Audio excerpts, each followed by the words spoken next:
Hi, I'm Tiffany. And I'm Freddy. Welcome back to Love, Growth, and Narratives. This is episode 7. I thank you for staying with us through all the previous episodes. I do want to say thank you to how many people have been listening to all of our different episodes. We really appreciate it. Those numbers are climbing. We do need you to hit that like, follow, subscribe button and rate and comment and all of that. That will help the algorithm. It'll help these podcasts get out to you every time there's a new one.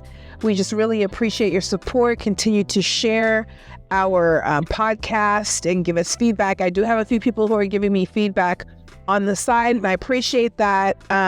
Please continue to do that. We'd like to hear from all kinds of people from all walks of life. So please use those buttons and help us get our algorithm going. Absolutely. And so what are we talking about today, love? Today we are talking about, the focus is narratives, and the narrative that we're going to discuss is politics. As the whole world knows by now, Biden has decided not to run again to be reelected for a second term. And so this is perfect. We were planning to talk about politics anyway before this happened. Yeah. And while we are not talking specifically about where our opinions lie on which party and all that, we're talking more about us as voters, people as voters, what we need to be thinking about when we go to these polls, which election times are crucial to us, and how we should be when we walk in there, how prepared we need to be. Yeah. And just to kind of get that started, I wanted to talk about the presidential election because that's what everybody goes crazy about. And I got to admit, I don't understand why everyone goes so crazy about that, because the president doesn't have the effect on our lives that most people think. And I'm going to interject really quickly there for the listeners and for myself. Freddy's pretty well read, and he knows a lot about a lot of different things. So I'm going to kind of let him lead this discussion. I will be asking questions and asking clarifying questions as well, because I don't know as much about it, and I should. And I suspect there's a lot of people out there who don't. So Freddy is going to help us hopefully just go to the polls a little bit smarter. Yeah. And I'm going to give my take on this. And if anyone disagrees with me, I would love to have the conversation. Get involved, leave a comment, reach out to us on social media, and let me know where you disagree. But for right now, explaining the presidency, the way the Constitution set up the president was mainly to be the leader for foreign policy. That was the main reason. Now, of course, that person is the chief executive over the executive branch of government, but where their power really lies is in foreign policy and diplomacy. They are the president is the chief diplomat, the chief representative for the United States. Mm-hmm. And if that's something that you're interested in, then okay, then you can look at, you can weigh the candidates based on that. Where I weigh the candidates is in terms of that 2 a.m. phone call, mm-hmm. where they have to wake up and go down to the Situation Room because something crazy has happened somewhere in the world. And they have to make a decision. Who we're going to support. Are we going to send troops? Are we going to send Americans there to possibly lose their lives in service of one of our allies or in whatever conflict is in the world? That is where I really weigh the candidates in terms of who I want making that decision. But in terms of domestic policy, they don't really have the power that you think they have. And anyone who doesn't believe that, you had people who had strong opinions for or against President Trump. But if you actually look at what happened domestically under a Donald Trump, you'll see that things just kind of kept moving. There weren't too many areas where things took a radical shift. And now with what's happened in the courts recently, if anyone has read about what's happened with overturning Chevron deference, that gives the executive branch even less power. Now, sorry, I'm going to have to nerd out here for a minute and explain Chevron deference, because to me, this is critical. What Chevron deference basically started in the 80s under Ronald Reagan. I mean, well, it wasn't under Ronald. Ronald Reagan was president when Chevron deference was first decided in the Supreme Court.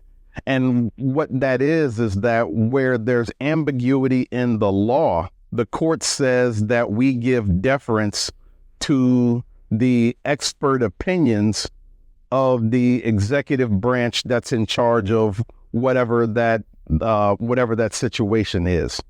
And so if it comes down to something with the environment, then the courts may give deference to the EPA, the Environmental Protection Agency, things of that nature.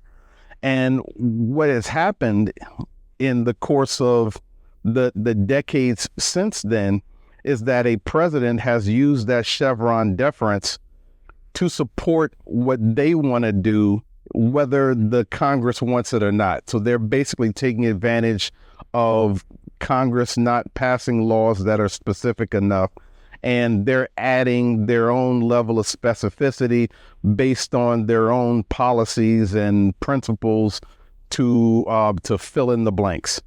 Now, with Chevron deference being turned down, what it puts the executive branch in a situation is they need to adhere more to the law, and where there is ambiguity, they're not as liberal. They can't be as liberal in terms of how they go about addressing those ambiguities. Now, just to step back for a moment, those issues only really come into effect when someone sues because of what the executive branch has done in terms of addressing an ambiguity in a law.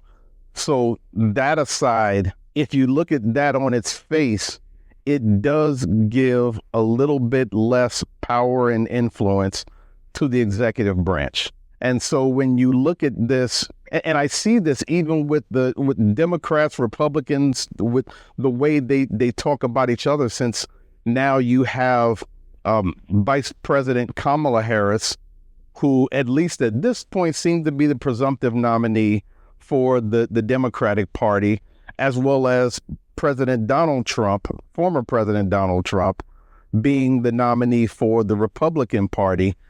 And people look at what their records are and things of that nature, and they say, well, was the economy better or worse under Biden and Harris, or was it better under the President Trump? What I question is, does any of that have to do with the president? There are so many things that happen throughout the country that the president has very little effect on. I wouldn't say none, but very little effect on. And so with us going this crazy about who the president is, it just seems like we're really putting our priorities in the wrong place. What I would prefer is people start to think about how do the streetlights stay on? How do I get clean running water? Who has more of an effect on the crime rates and things of that nature? You'd be looking at your local officials. And so if you're going to really obsess over who the president is, I would ask that you also know who your local officials are and what they're doing as well. Okay, just before we get into talking about local politics, I do want to address the fact that I hear what you're saying, that people are looking to the presidents to solve these really big things that it's not in their power or part of their position to do. But I do want to acknowledge that the social impact of who is in office, yes, it does awaken certain ideals, yes, ways yes. of being, people getting really friendly with the freedom of speech. Yeah.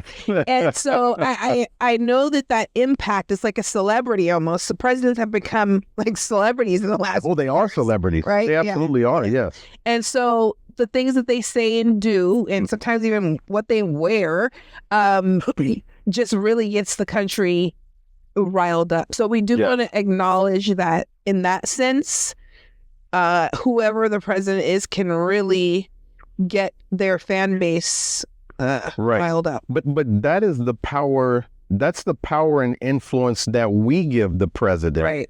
Right. That's not what the Constitution or the laws give the president. And so if we didn't think of the president that way, would they really have that same level of influence? Probably not. And maybe that's part of it. Like, they know that they're distracting us from the local issues and really making a difference by creating almost a spectacle. And then people aren't watching the things that really would change their lives. Yeah. And I wonder from your standpoint, because you are a second grade teacher, in terms of how government is taught to children, is there any emphasis at all on local government, or does it seem like they're taught that the federal government does it all? I feel like the particular program we use really focuses a lot. There's a big emphasis on the three branches of government in second grade. I mean, there's 7 and 8. Right. I can't say that they're really grasping that. I think it's a little bit too young to even go as deep as they're asking. Way too young. I mean, I think we should be talking about it and teaching them the voting process and how not voting may give you don't get a voice in a decision, or sometimes you do vote and it still doesn't go your way. I mean, I think there's a point to some of those processes, but I think for mayor and all that local stuff, we do teach them those things, but not in depth, and not not about their mayor, but just what the job of a mayor is. And I feel like it's very light the way it is. It's just very like, these people are responsible for keeping the parks clean. And then the book that the parks are all clean, but when they walk out in their own park in their neighborhood, it's actually not. So I think we're not really addressing, well, why isn't it clean here? Why don't we have clean water? Why don't you said these are the people who are responsible? So I feel like we're giving them this information, but it's kind of half-assed, so to speak, you know?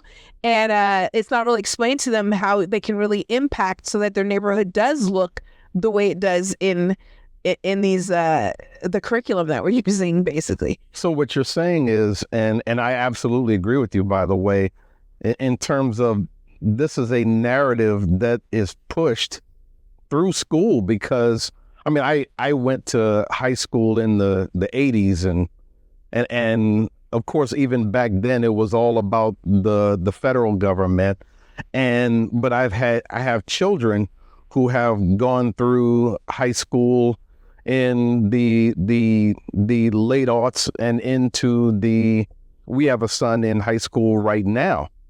And it seems that the narrative still pushes everything towards the executive branch in terms of making things actually happen. Is that what you've seen? You know what? I can't speak for all the grades, because all the grades have different standards. But I can say that I feel like the teaching is more about just making the kid a patriot and not really teaching them about how things work, how to make change and how to make things better. Yeah. Right. You'd have to put that in yourself as a teacher. Yeah. And I'm not saying in certain grades, maybe they do bring up certain court cases and things that have happened, but it's not what it could be. Right. And we don't pull in what currently is going on in their lives, which I think is really important. Right. So they know a lot about presidents past, but don't know anything about current, issues that are going on. And I think that's a real downside. And some people think they don't need to know that stuff because they're afraid that the teacher's going to bring in their opinion. But if we all have the mindset, which we're asking people to do, to present both sides, take a look at both sides, then that fear should go down. It should. But going back to the importance of the local government and how that's the way that you're really going to, the things that we mostly complain about, if you were to make a list of the things that really bother you, it's most likely in the hands of your local government and not your president. Yes. I mean, if you look at, what happens in schools, people complain about their school systems. Mm-hmm. I haven't seen where a president has been able to have any level of real effect on school systems nationwide. I remember No Child Left Behind, and things of that nature. Standardized testing, they get really pushed by a couple of different presidents, and we're still dealing with and feeling that pain. But for the most part, it really is local, people just not getting involved, expecting the politician. And I get it. You think you put this person or this person's in office and they're going to handle things for the best interest of you and the community, and you think they're going to do what they said they were going to do when they were running, but you have to hold them to that. Well, but you have to be careful with that, because a politician is never going to admit that certain things they don't have the power to do. Right, yeah. They want to say, you need to vote for me because I'm the only one who can change your life and fix all your problems and all of that kind of stuff. Now, you have to take a certain level of accountability if you believe that. If you believe that a politician who doesn't even know you is going to somehow change your life. Mm-hmm. So you kind of have to start looking also at yourself. Right. Because a lot of the problems that we attribute to politicians are really on the public. For instance, a lot of the issues that we have with schools is really the lack of parent participation. Absolutely, 100%. I mean, I'm not blaming parents completely, but there definitely is a huge component there that is not getting met with families showing up and being a part of the school. I'm not talking about sitting there and volunteering all day and cutting things out. I realize people aren't able to do that. But when it comes to the board meetings, and I know that there are parents who go to board meetings, and we know that board meetings, whether it's a school board meeting or an HOA, where you live, that they can be taxing in the way that they handle things, and it feels like you're being dismissed, and a lot of times you could be. Yeah. But another thing to think about is, well, those people that are dismissing you, how do they get in that position? They're voted into that position. Absolutely. And a lot of people don't vote for the school board member, right? And they don't even know that they're up for election. They're not. Well, now that's where I would disagree with you. They do vote for the school board member, but not based on the member that has their best interests in mind. Yeah. A lot of times it's really about name recognition. True. This person has been there for 20 and 30 years. I've already voted for who's president. That's all I really care about. So let me just go down the line and look at who I saw a lawn sign from, or a bumper sticker, or whatever the case may be. And a lot of this is done through name recognition. True. You have senators and people in the House of Representatives who are just winning in landslides, and nobody even knows who they are. Right. Yeah. Or they know that they don't like the way things have been going, and yet they can still see at the same time this person's held this position for 10, 12, 15 years. Sometimes 30 and 40 years. Exactly. So if you know that they've held that position over and over and you're not happy, maybe I want to say either you don't care, or I want to say maybe you don't realize what their job is. And so you don't realize the impact that they're having on your life and the kids' lives. And maybe some people who don't have kids who live in the community don't bother voting on that, but they should, really, right? Because your property taxes are going into the school anyway, have a say. But it really boils down to people needing to become more versed on what's going on, what's happening, what are they voting on, what are these people doing, and looking at both sides, what you're for and what you're against, because that's going to give you a little bit deeper understanding of what you're voting on, because a lot of times we just choose. There might be an organization that we love and trust, and they're endorsing them, so we just endorse them too. We're like, oh, well, they did it. I like them, so let's go for it. But if you were to read what they're going to do and read the downside of it, then you can make a better decision. And look at their record. If they're already in office, look at what they've done already. You know, and one of the things that we deal with here in the state of California, but I know all the other states deal with this as well, are ballot measures. Right. And I got to tell you, and this was an internal embarrassment for me, because last year when I went to the polls and voted, I didn't take the time to research those ballot measures. And I felt ridiculous, because these things come up, and the way they're titled like Save the Children Act. You know, and it's like, hey, I like children. Yeah, okay, I'm gonna say yes for this, or you know, clean water beats dirty water. Now, yes, I agree with that. Right. I would much rather have clean water. Right. And you end up voting for these ballot measures, and you know, and what I did was a couple of days later, I started reading up on those ballot measures, and I couldn't blame the politicians, because I was ignorant. I went to the polls not knowing what was on the ballot. Right. And with these ballot measures, for people who don't know, and most states pretty much do it similarly, where there's two ways of getting a ballot measure to the voters. The first way is the legislature just puts it out as a ballot measure. For whatever reason, they don't want to make it a law. Sometimes it's for, you know, lack of courage, you know, and sometimes they really want the voters to decide which way to go on this. And the second way is, if individual citizens want it, then they have to go and get signatures. And so when you're at the grocery store and that person attacks you with the clipboard and saying, hey, do you have a minute? Are you a resident? Are you a voter? Can you take a look at this real quick? That's because they're trying to get a ballot measure out there. They're trying to get it approved and out there so that you can vote on it in the next election. But I challenge you to start looking into these ballot measures. One of them was, in California, we have Prop 47, which had a lot to do with criminal justice as well as drug addiction and homelessness.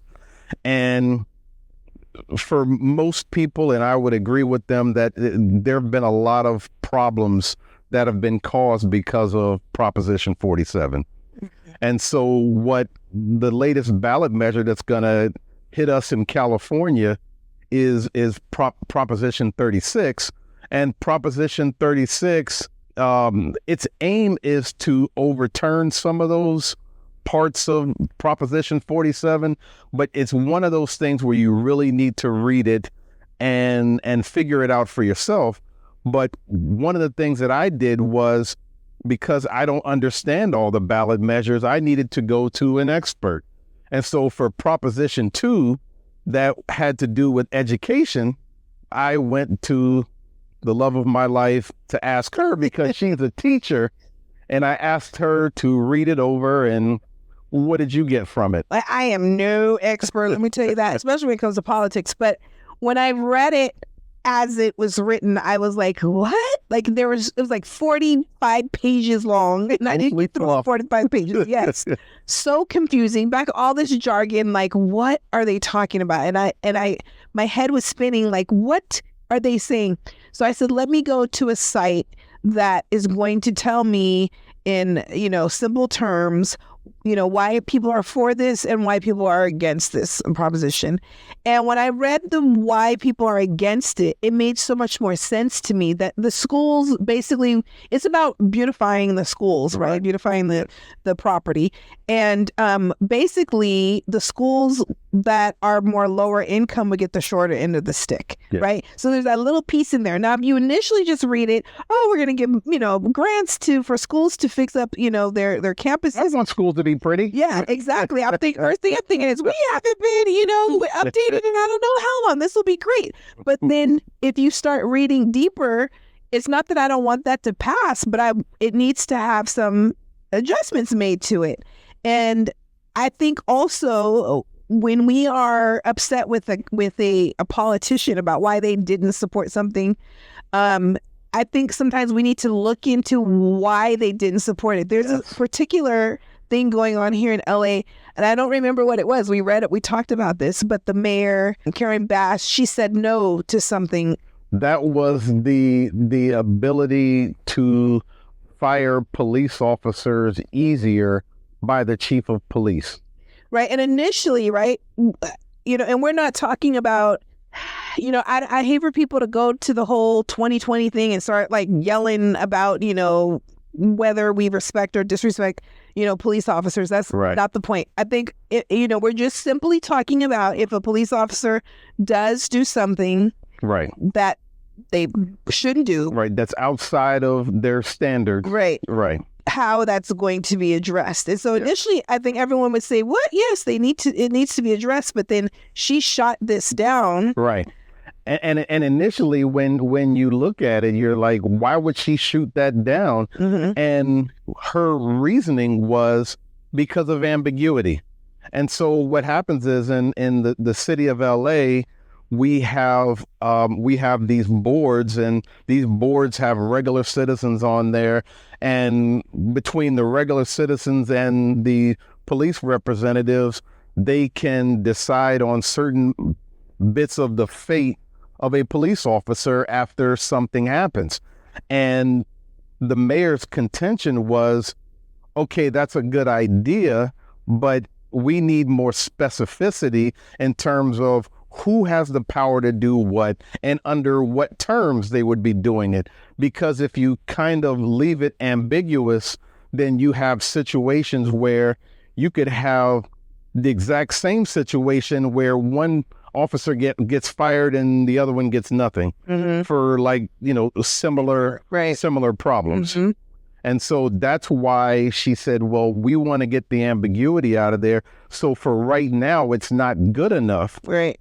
But she wasn't totally against it. Right. And I'm definitely not saying that there aren't politicians out there who say no just because they want to take human rights away from some people. That absolutely is a thing. But you can't make that determination until you've listened to why they said no. Yes. Right. And so listening doesn't mean you're softer around that person or that you like them or you're swaying. It's just, let me hear all the parts before I make my own conclusion. Yes. And I think that because of the fact that, yes, we don't have time to sit around and stare at every politician and every decision that's made, I think that's why it's important to, as a community, to do this. Like for me, I'm reading up on things for the school board. I don't understand all that. I'm not a teacher. I don't understand these things.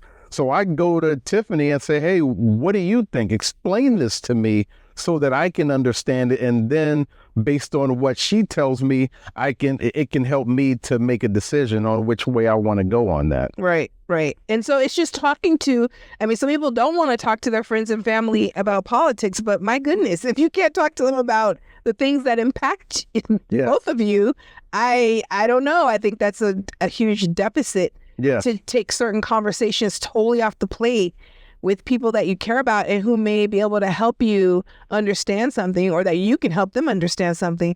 So it's important to have these conversations without, now I'm not saying you're going to sit down with, a group that, absolutely hates you, right?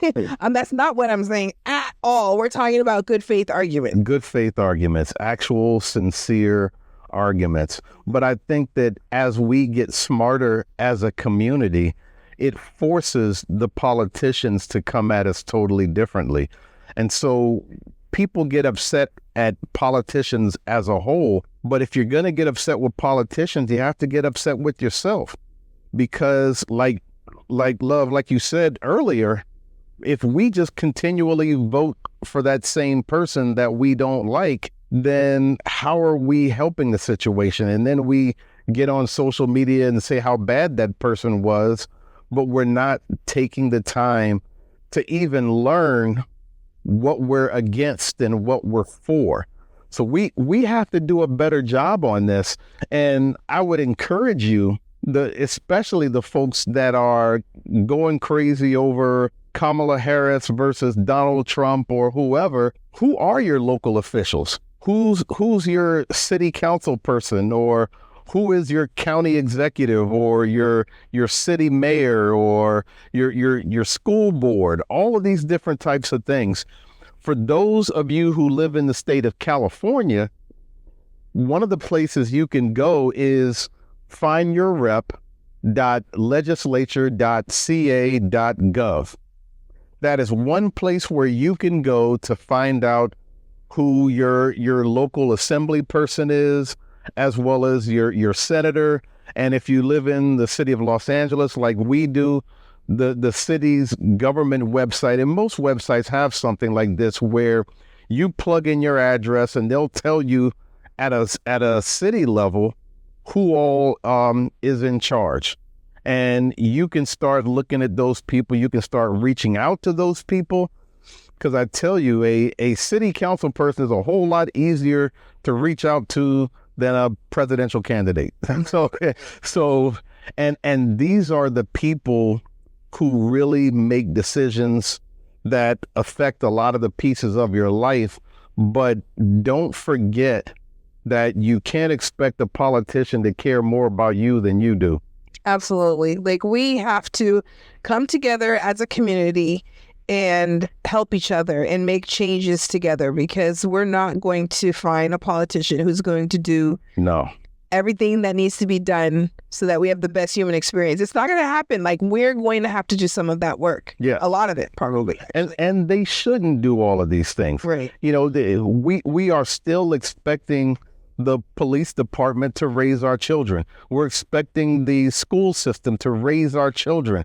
We're expecting everyone to do a job except us. Mm-hmm. And unfortunately, politicians feed on that. And they say, oh, sure, if you vote for me, I'll fix all of these things. Right. And this is how teachers, and you know this better than I do, get beat up for things that had nothing at all to do with them. Right. Right. Like, we're constantly beating up schools. And I'm not saying they're not valid things. Like, I really thought after COVID, we would see like schools being completely revamped. And that didn't happen. In fact, I feel like maybe they got worse. I don't know about the whole country, but I thought we're really going to move in a different direction. We see what the possibilities are, but no, we fell right back in the line. And because students have been doing worse than they were before COVID, then the teachers are getting hit harder with everything. And honestly, of course, there's some teachers who are horrible, right? Just like there's politicians who are horrible. But honestly, most teachers, I think, are in the classroom teaching, right? And so if there was some magical thing we could do to make everybody, be proficient, we would have done that. We're not getting any more or less, out of students failing, what I mean? Like, maybe the schools get more money from the government, but that doesn't trickle down to the teachers. Yes. And I don't need more stuff. I don't need more things to teach the kids. I might need more bodies, but I don't need more things. And so what we're doing is not, it's not benefiting us to have kids failing. In fact, it's probably hurting us because we're blamed even more. We're expected to work even harder, which I don't know how much harder can you work at telling someone that THE spells like, I don't know. What more can you do? Right. So it takes the families, it takes the home to also do those things, right? Same with crime, right? The crime is out of control. The young people, the young males specifically, are really out there.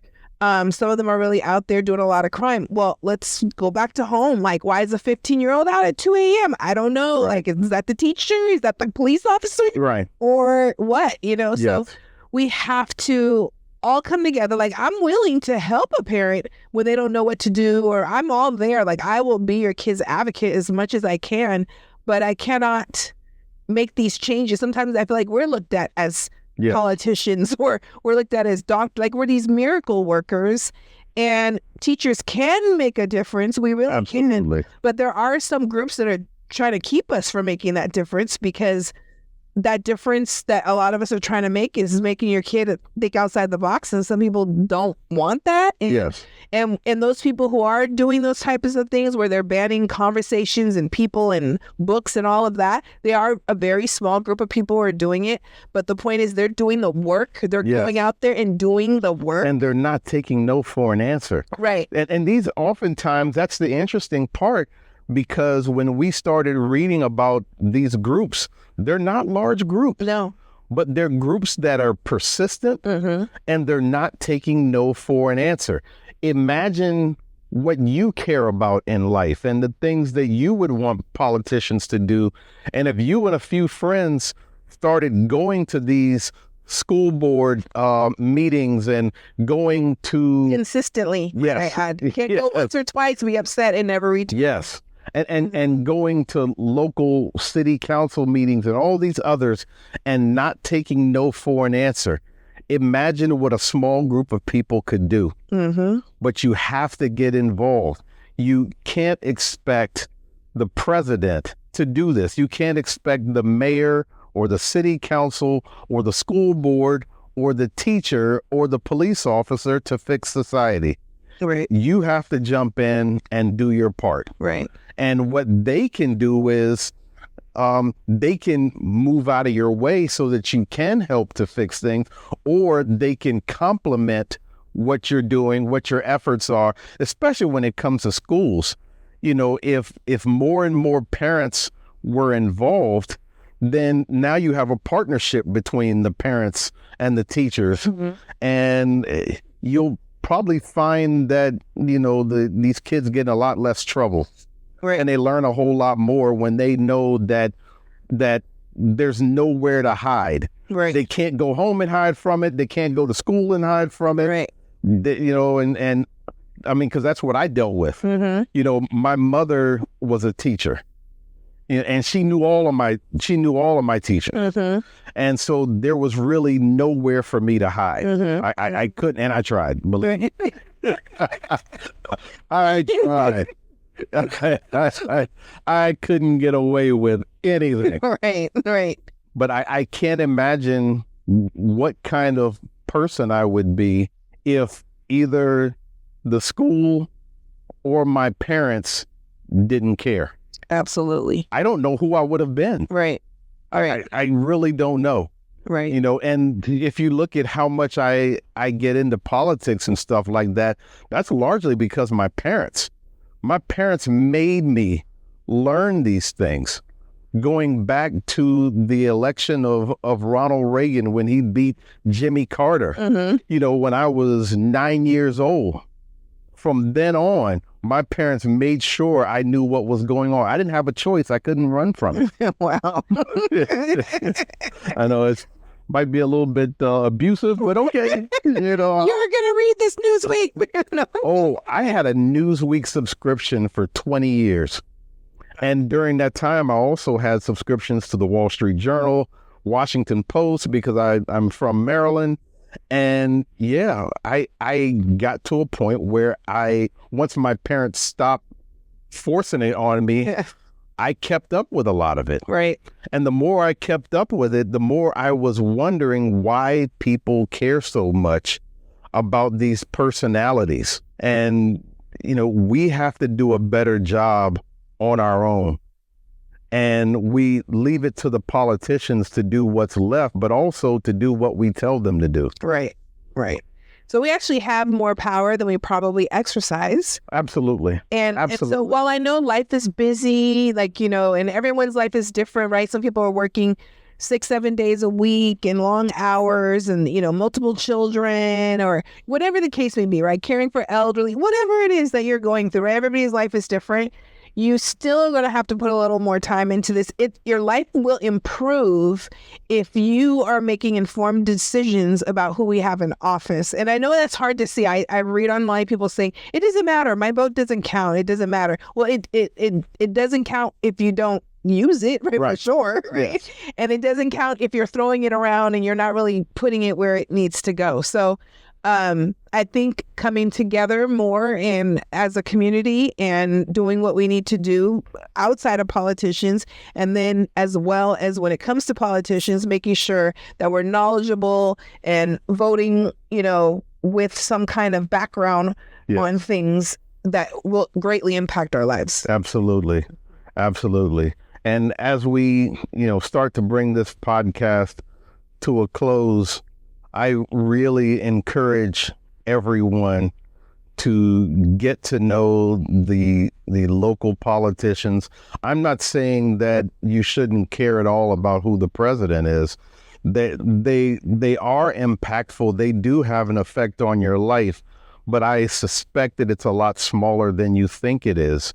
And so as you're looking at that, also look at who your mayor is and city council and county council and all of these local, as well as, I almost forgot, look at who the judges are, because as you're voting, you're also voting for judges. And that was another place where last year I felt ridiculous, because I happened to know one judge that was on the ballot, Right. but the other ones I didn't. Right. So all the way down the line, I didn't know who to pick. Mm-hmm. And so I felt pretty ridiculous. And then I went later and started the research, and you're like, oh boy, what was I thinking? Yeah. I wasted my vote on someone I don't even agree with. Or, they're a lawyer. I like lawyers. Okay, let's go. Exactly. Or they're a lawyer. I don't like lawyers, so I'm going to skip them. Right. So yes, let's be more informed. I know it's time consuming, and maybe we can create, at least in California, at least in the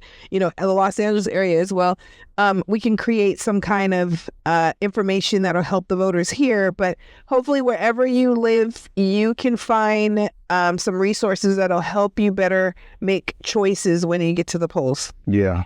And as we get more into these narratives discussions, especially leading up to the election, we will here and there talk about certain ballot measures that are going on in California, and it's not that we're trying to push one agenda or another, but kind of looking at what it actually is trying to do and the pluses and minuses, and then then you go out and vote based on being an informed voter. Right, absolutely. So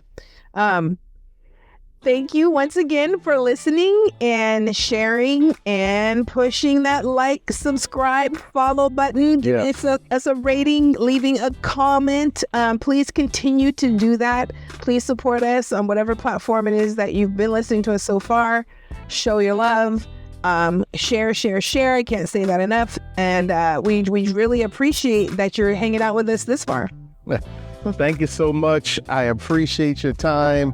We value your time, and we will see you again next week. We're out. Bye.